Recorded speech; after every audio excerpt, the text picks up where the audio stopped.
साथीहरू एकैछिन यो भिडियो हेर्नु होला है सबैजनाले र भिडियोलाई फुल वाच गर्नु होला र भिडियोलाई धेरैभन्दा धेरै शेयर गर्नु होला।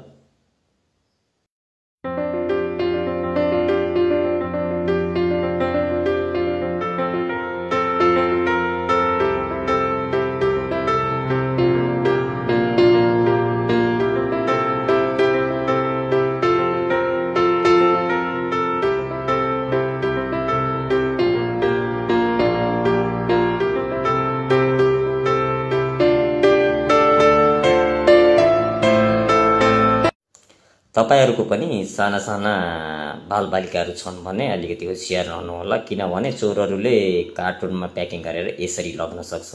तपाईहरुले होशियार बन्नुपर्ने हुन्छ। नानी बाबुहरूलाई छोड्नु हुँदैन, जथाभावी जानु दिनु हुँदैन। अहिले चोरको बिगबिगी धेरै बढेकोले तपाईहरु होशियार